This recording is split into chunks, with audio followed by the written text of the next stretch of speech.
సింగరేణిలో మృత్యు ఘోష కలకలం రేపుతోంది. వరుస ఘటనలతో కార్మికులు బెంబేలెత్తిపోతున్నారు. ఈ ఏడాది ఇప్పటికే 7 కార్మికులు చనిపోయారు. అధికారుల నిర్లక్ష్యం వల్లనే ప్రమాదాలు జరుగుతున్నాయన్న విమర్శలు సర్వత్రా వస్తున్నాయి.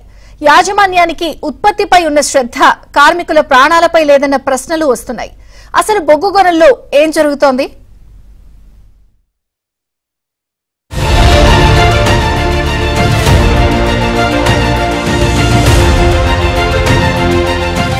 సింగరేణి బొగ్గు గనుల్లో ప్రమాదాల పరంపర కొనసాగుతోంది. వరుస ప్రమాదాలు కార్మికుల్లో ఆత్మస్థైర్యాన్ని దెబ్బతీస్తున్నాయి.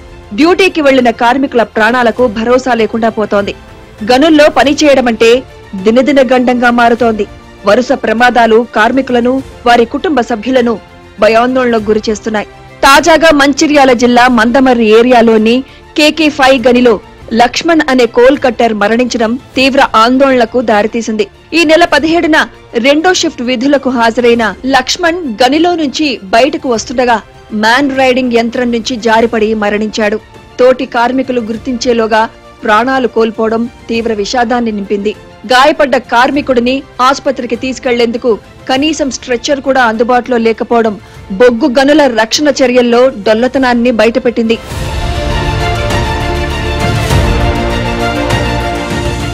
ఆధునిక సాంకేతిక పరిజ్ఞానం అందుబాటులోకి వచ్చినా సింగరేణి వ్యాప్తంగా ఎక్కడో ఒక చోట ప్రమాదాలు జరుగుతూనే ఉన్నాయి.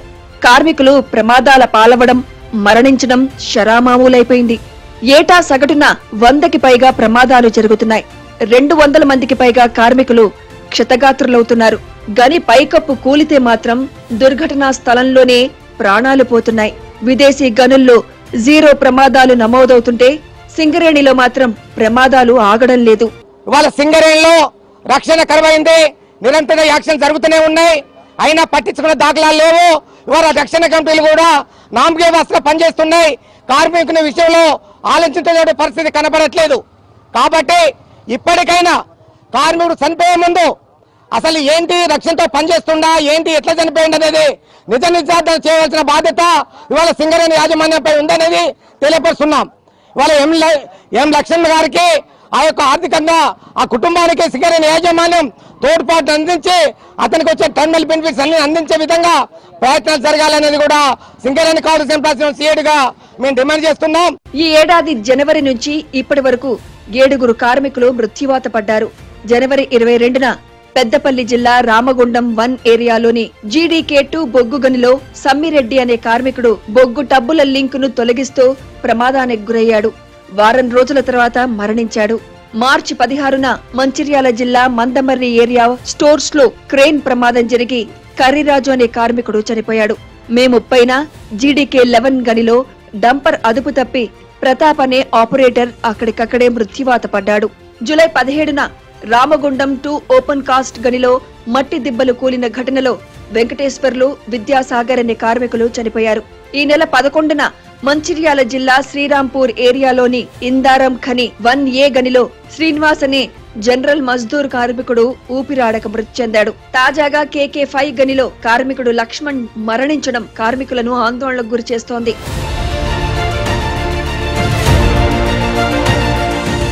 రక్షణ చర్యలు పటిష్టంగా చేపడుతున్నామని సింగరేణి యాజమాన్యం చెబుతున్నప్పటికీ ప్రమాదాల పరంపర మాత్రం ఆగడం లేదు. భూగర్భ గనుల్లో రూఫ్, సైడ్ వాల్ కూలిన ప్రమాదాలు ఎక్కువగా జరుగుతున్నాయి. OCPల్లో కాంట్రాక్ట్ కార్మికులకు సరైన శిక్షణ లేకపోవడంతో డోజర్లు, డంపర్లు కిందపడి చనిపోతున్నారు. అండర్ గ్రౌండ్ గనుల్లో కాకుండా సర్ఫేస్, ఎలక్ట్రికల్ ప్రమాదాలు జరిగి కార్మికులు మృతి చెందుతున్నారు. రక్షణ పరికరాలు సక్రమంగా అందుబాటులో ఉండకపోవడం, కొత్తగా వచ్చే ఆఫీసర్లు, సీనియర్ కార్మికుల సూచనలు పాటించకపోవడం, మైనింగ్ సూపర్వైజర్ సిబ్బంది కొరత, అధిక పనిభారం వంటి ప్రధాన సమస్యలు ప్రమాదాలకు కారణమవుతున్నాయి. ముఖ్యంగా భూగర్భ గనుల్లో కార్మికులు సుమారు 500 మీటర్ల లోతుకు వెళ్లి పనులు చేయాల్సి ఉంటుంది. అక్కడ సాధారణం కంటే ఎక్కువ ఆక్సిజన్ తీసుకోవాల్సి ఉంటుంది. అయితే సరిపడా గాలి సరఫరా లేకపోవడంతో ఊపిరి ఆడక ఉక్కిరిబిక్కిరవుతున్నారు. కొందరు ప్రాణాలు కోల్పోతున్నారు. గనుల్లో వెంటిలేషన్ ప్రాబ్లం ఉందని యాజమాన్యం దృష్టికి తీసుకెళ్లినా ప్రయోజనం కనిపించడం లేదు.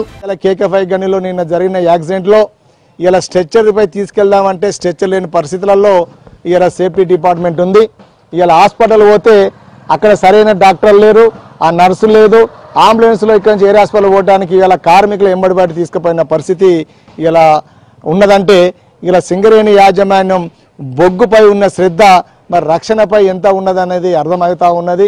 ఇలా కోట్లాది రూపాయల టర్న్ ఓవర్ సింగరేణి ఇలా 70 మిలియన్లు 78 మిలియన్ల టార్గెట్ పెట్టుకొని పోటీ పడి ఇలా ఆ బొగ్గును ఉత్పత్తి చేసే క్రమంలో అనేక మంది కార్మికులు ఇవాళ బలిదానాలు వాళ్ళ ప్రాణాలు పణంగా పెట్టి చేస్తూ ఉంటే వాళ్ళ కుటుంబాలకి ఇవాళ ఏమి ఇస్తానని చెప్పి నేను అడుగుతా ఉన్నా. ప్రతి ఏటా రక్షణ వారోత్సవాల పేరిట హంగామా చేస్తున్న సింగరేణి యాజమాన్యం ఆ తర్వాత ఉత్పత్తి లక్ష్యం పేరిట కార్మికుల జీవితాలతో చెలగాటమాడుతోంది. కార్మికులపై ఒత్తిడి తెస్తూ వారి ప్రాణాలు బలిగొంటోంది. మరెన్నో కుటుంబాలు పెద్ద దిక్కును కోల్పోతున్నాయి. యాజమాన్యం బొగ్గు ఉత్పత్తి కోసం టెక్నాలజీ పెంపొందిస్తుందే తప్ప కార్మికుల ప్రాణాలకు భరోసా ఇవ్వలేకపోతోంది. ప్రమాదాలు పసిగట్టే యంత్రాలు, సాంకేతిక పరిజ్ఞానం సింగరేణిలో లేదు. భూగర్భంలో సెకనుకోసారి పరిస్థితులు మారుతూ ఉంటాయి. నిజానికి ప్రమాదాలు జరిగే రిస్క్ ఉన్న పని స్థలాల్లో రూఫ్ సపోర్ట్ చేయాలి, పని స్థలాన్ని మూసివేయాలి. ఒకవేళ పని చేయాల్సి ఉంటే సరిపడా మ్యాన్ పవర్ ఏర్పాటు చేయాలి. మైన్ యాక్ట్ ప్రకారం సరైన సూపర్వైజింగ్ లో పనిచేయాలి. అయితే 3 షిఫ్ట్లు ఉండాల్సిన చోట 5 షిఫ్ట్లు పెడుతున్నారు. ఎక్కడైనా రైల్వే ప్రమాదం జరిగితే కింది స్థాయి ఉద్యోగి నుంచి పై స్థాయి అధికారుల వరకు అందరిపై చర్యలు తీసుకుంటారు. అదే తరహాలో సింగరేణిలోనూ అమలు చేస్తే ప్రమాదాలు నివారించవచ్చనే అభిప్రాయం వ్యక్తమవుతోంది. ముందు షిఫ్ట్ లో ఉన్న సేఫ్టీ రిపోర్ట్లను తర్వాత షిఫ్ట్ లో పరిగణలోకి తీసుకుని ముందస్తు రక్షణ చర్యలు తీసుకోవాల్సి ఉండగా అలాంటిదేమీ జరగడం లేదు. మరి రోజుకో ప్రాణం రాలిపోతుంది, రోజుకో కార్మికుడు నేల రాలిపోతుండు. అయినా కూడా నిమ్మకు నీరెత్తినట్టుగా రక్షణ చర్యలు పాటించడంలో కానీ, రక్షణ పరికరాలు సప్లై చేయడం కానీ, కార్మికులకు పని స్థలాలు మెరుగుపరచడంలో కానీ సింగరేణి యాజమాన్యం విఫలమైందని చెప్పేసి INTUC తెలియజేస్తుంది. ఇప్పటికైనా బొగ్గు గనుల్లో యాజమాన్యం తగు రక్షణ చర్యలు తీసుకోవాలని కార్మికులు, కార్మిక సంఘాలు కోరుతున్నారు.